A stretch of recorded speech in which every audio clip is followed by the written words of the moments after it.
So WWE 2K25 comes out this Friday, which is March 14th, or if you pre-order the Bloodline or like I think Deadman editions, there's like 3 different versions. You get to play a week early, which I think is a little weird because everybody should be able to play at the same time, but I digress, as Taz used to say all the time. So this is the Insane Clown Posse versus the Deadly Boys, Devon and Bubba Ray versus Shaggy 2 Dope and Violent J. I don't know, I put the ICP here, whoop whoop, because I thought it was kind of cool, switch it up a little bit. Now, I have a couple of concerns about WWE 2K25, and the biggest concern is going to be cross-platform community creations or the absence of it. I'm a huge fan of community creations. I think it is absolutely the coolest thing that the WWE games have nowadays, and it has been since I was a child. The idea of you creating a wrestler or a belt, an arena, etc., and uploading it for others to download, it was really, really cool. And with 2K25, there's the last gen edition, which is on PC, PS4, Xbox, like One, and then there's the current gen edition, which is going to be on PS5 and Xbox Series S and X. The current gen version on the PS5 and Xbox Series S and X is going to have an exclusive feature called the Island, which is basically like the same thing as NBA 2K. Granted, I have not played an NBA 2K game since like 2K16. But I do know that that game had like a My Court feature. It's very similar to that. And my biggest concern is going to be like microtransactions and like some customization items might be exclusively available in the island, stuff like that. That's my only concern. And they don't want any of the island parts to be uploaded to the community creations. I guess so you have to actually buy the items in order to use it. Something like that. But either way, the PS5 and Xbox Series S and X will not have cross-platform community creations with PC, and that's a big shame, really. I just think that the PS4 and Xbox One editions just needs to be ditched. Like, last gen is just that, last gen. Just focus exclusively on the next gen version or current gen at this time going forward. But, it's a shame because the PC creators would upload some cool stuff. But those are my 2 biggest concerns, the island and community creations, and they're both linked to one another. I mean, the island is the reason why cross-platform community creations will not be on the PS5. I mean, I think if you're on PS5, you can actually see creations from the Xbox Series S and X. I think it works that way, just not PC. But if you're on PS4 and Xbox One, you'll be able to access PC stuff too, which is a little weird because everybody's mostly going to play the PS5 version if I had to guess. I think that the showcase, being the Bloodline Dynasty, makes a lot of sense, obviously, because Roman Reigns was such a dominant champion, and he comes from a long line of very, very good wrestlers. And I like the idea that they're returning to actual rendered cutscenes instead of, like, switching back and forth between real footage and, like, in-game footage. So that's nice that they're focusing on actual cutscenes, like, in-game now. And, of course, you have to unlock all the cool stuff through the showcase mode. And also, I love the intergender matches. I think that's awesome. I mean, you can do, like, Asuka versus The Rock if you want to. And I think that's awesome because you have a lot more freedom in terms of how you can play the game now. I understand it's kind of a controversial issue, but I think it's awesome. I mean, plus the PS2 games, you could do intergender matches. I mean, you would play a Royal Rumble and Lita would show up, and then she would eliminate, like, Heidenreich or something like that. But I always thought it was really cool that you had intergender matches. Of course, WWE kind of moved away from that stuff. But now intergender matches are back. You can do Kalani Jordan versus John Cena now. What a time to be alive. I think that's awesome. But now we're going to be getting into the DLCs, and this one I'm most excited for.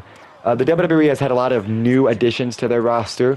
They didn't make it in the game in time, so now we're going to be selling them as DLC.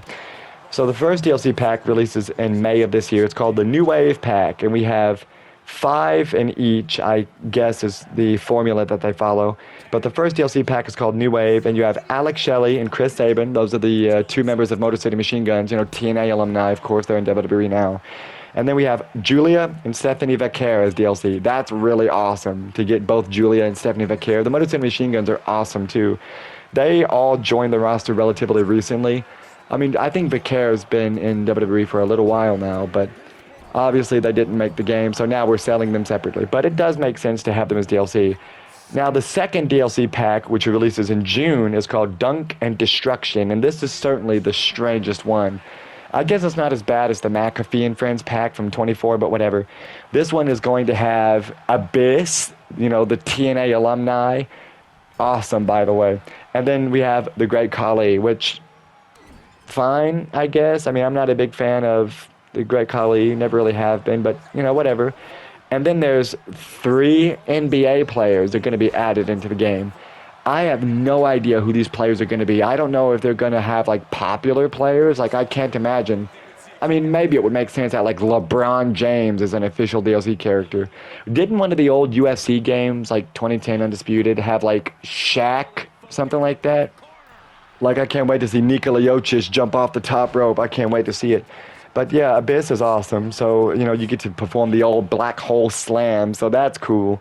But in regards to the the NBA players, I just have no idea. I don't know. I mean, maybe Luka Doncic and then have like Russell Westbrook show up. I don't know. The third DLC pack comes out in July, and it's the Fearless pack. And in the Fearless pack, this is my favorite DLC pack thus far. We have Bull Nakano. Awesome. That's just fantastic. Of course, she's in the Hall of Fame, rightfully so. That's awesome. We have Jordan Grace. That's awesome, too. I'm a huge fan of Grace. I have been since she was in TNA, even before that. The next one is New Jack. Oh man, I cannot believe we're getting New Jack himself. One of the craziest dudes to ever step foot in the wrestling ring. I can't believe it. We're getting New Jack. That's awesome. New Jack's very, very controversial, but man, that guy's what a trip that guy can be. And then we have Penta. Of course, Penta debuted like a month ago on Raw. Penta is awesome. Of course, he was in AEW for a while with him and Ray Phoenix in a tag team. They're so cool. Like, that's just a fantastic DLC pack.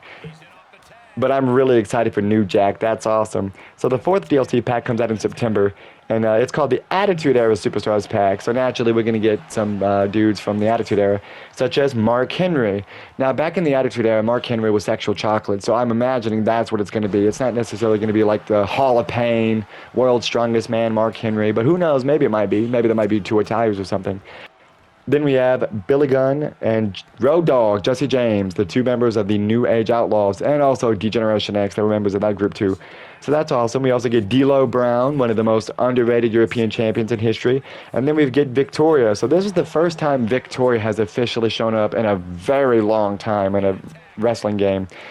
And then we have DLC pack number 5. November is when it comes out. It's Saturday Night's main event pack. We have Jesse the Body Ventura, JYD Junkyard Dog, which I think that's awesome. We have Sid Justice, Tito Santana, and Mr. Wonderful Paul Orndorff. So I think that's awesome too. Of course, Jesse Ventura and JYD are great. And so very, very good DLC packs. I think my least favorite is probably the Duncan Destruction, but I don't know. I just think it's a little weird to put NBA players in a wrestling game, but whatever. I guess weirder things have happened. I mean, the ICP were playable characters in, like, backyard wrestling. I mean, that kind of makes sense, though, because they actually, were wrestlers, and they still do wrestling stuff. They always have, really. I mean, they were in the WWF back in the day, WCW. And WWF, they were in, like, the oddities and stuff, so I guess it makes sense, but whatever. And then the White 6 is the pre-order bonus. If you pre-order the standard edition, you'll get the White 6. A little weird that they're the pre-order bonus, but whatever. I guess it's sort of an incentive to get you to pre-order the game. But yeah, I'm really looking forward to eventually playing 2K25 whenever I do. I'd imagine I'll buy the standard edition like in a store when I see it or something like that. But I am a little concerned about the future of the franchise, especially if they begin leaning really, really into the island. But maybe at this point I'm just being a little cautious because they're beginning to mess with my wrestling game. But who knows? I'm sure other people feel the same way. But I guess I'll let the rest of this match play out. And I guess that's the end of the commentary for now.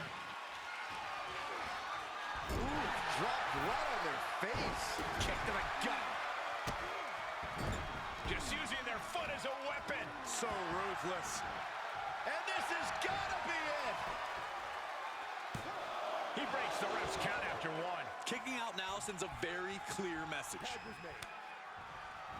And tag, he did it. Let's go. Jumping clothesline. He may get the 3 count right here. I think so.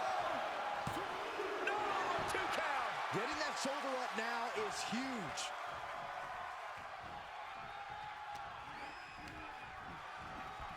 Into the corner he goes, a perfectly placed target. Tagging his partner in now. Oh, what a clothesline.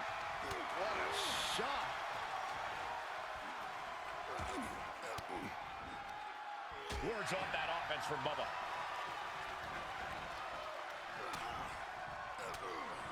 Caught with that sharp elbow. Everyone is on their feet in this building. Absolutely showing the respect for all the exertion these athletes are putting each other through. In off the tag.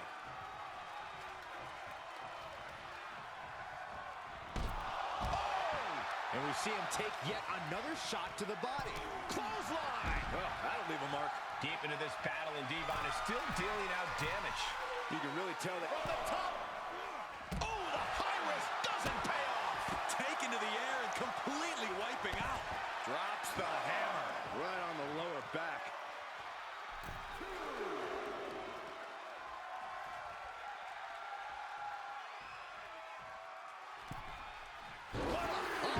Sent all the way to the outside. He gets tagged in. He's getting fired up now, really feeding off this crowd. Shoulder tackle. And there's Devon, still able to mount substantial offense. This is Devon in control and looking toward the finish line.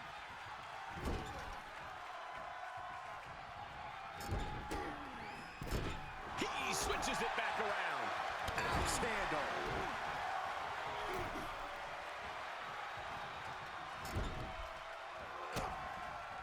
And Devon Dudley turning it around.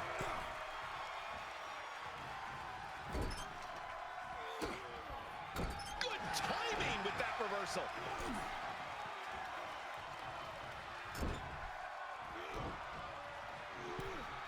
Big time move coming up. You just feel like this match may be about to reach its finish. Feel like we're about to see a car crash. Samoa drop! Treating the torso to yet. This could do it!